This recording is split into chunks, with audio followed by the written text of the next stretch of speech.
Okay, you're on.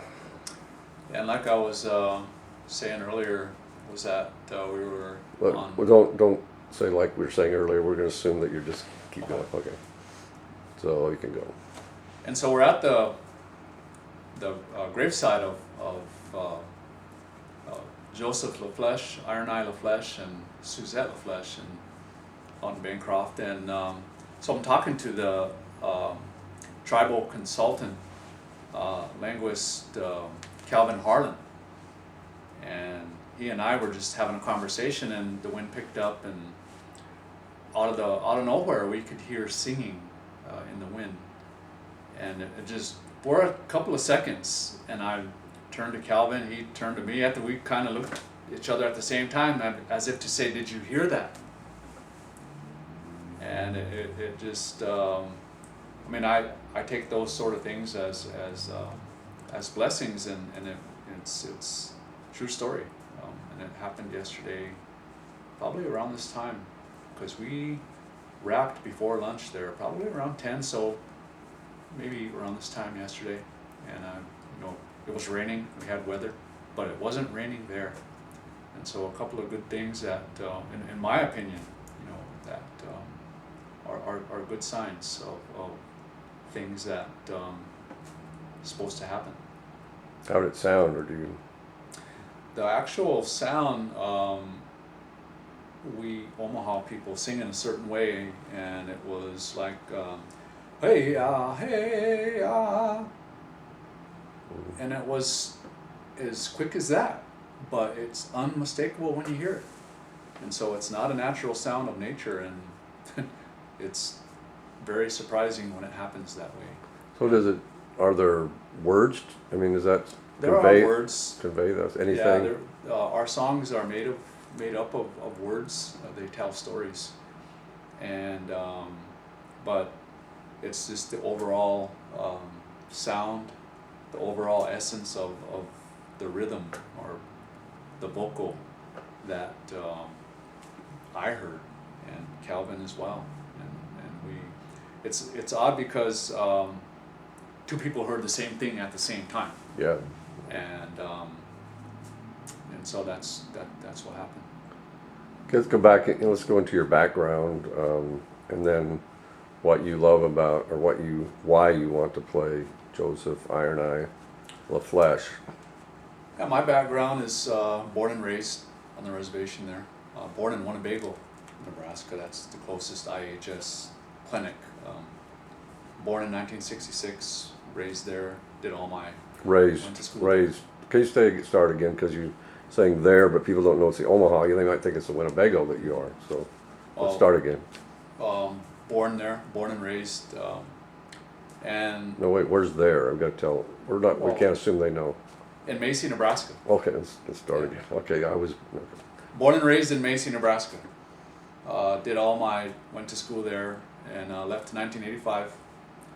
And I became an actor in 2000. And actually on this day, today's like marks the anniversary. Today's September 11th. On September 11th in 2001, I was on a stage in Denver performing a monologue, and I actually won this contest, but that's beside the point.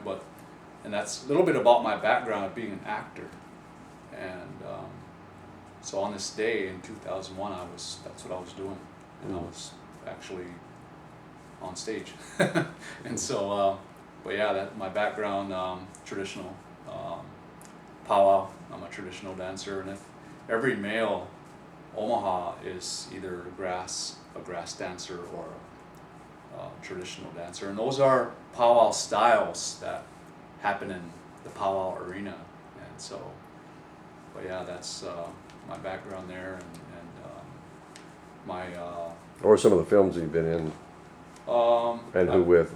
I've been in The New World with Colin Farrell, Christopher Plummer, directed by Terrence Malick. I was in the Tony Hillerman series, Coyote Waits. I was also in Comanche Moon, Into the West, The Burrowers, where I played a an evil tracker, someone who would interrogate people and butcher people. And see, I've always played either a chief, or in another film I played a hitman, where I would cut fingers off from people.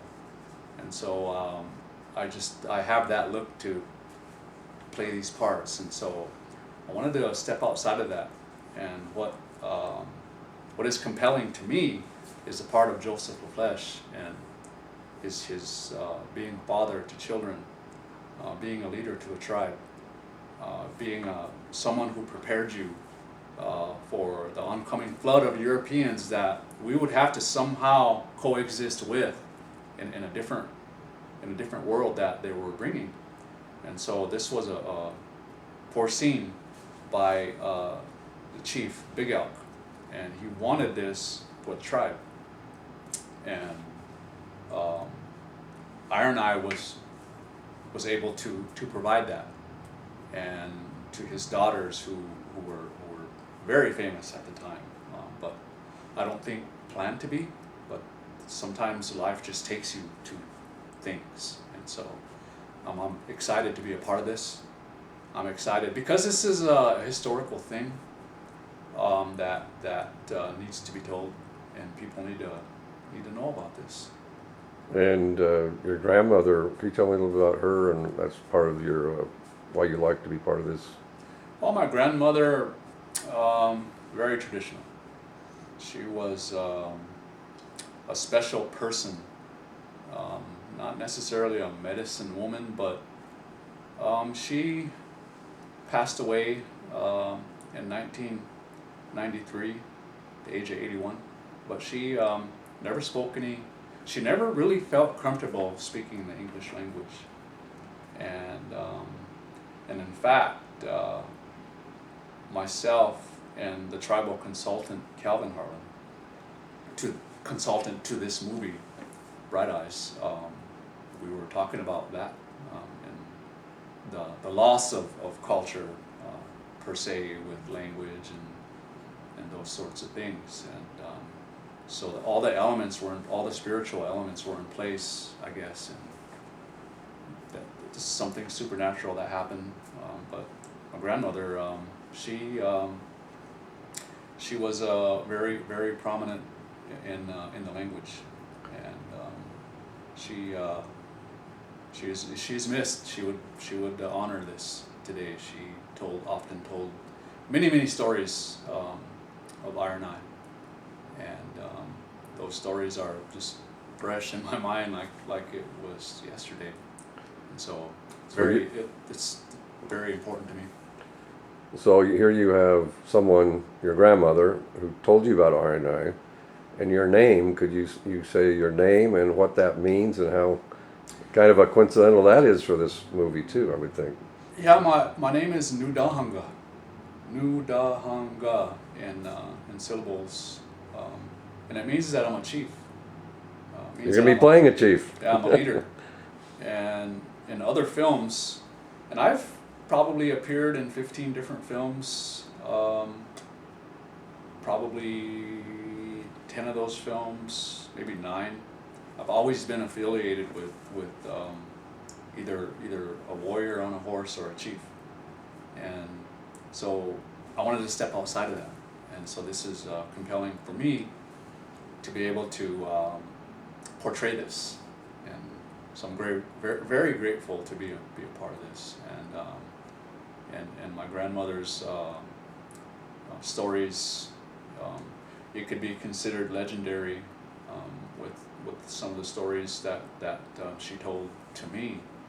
Well, actually, I grew up with my brothers and sisters, and we would have storytelling time.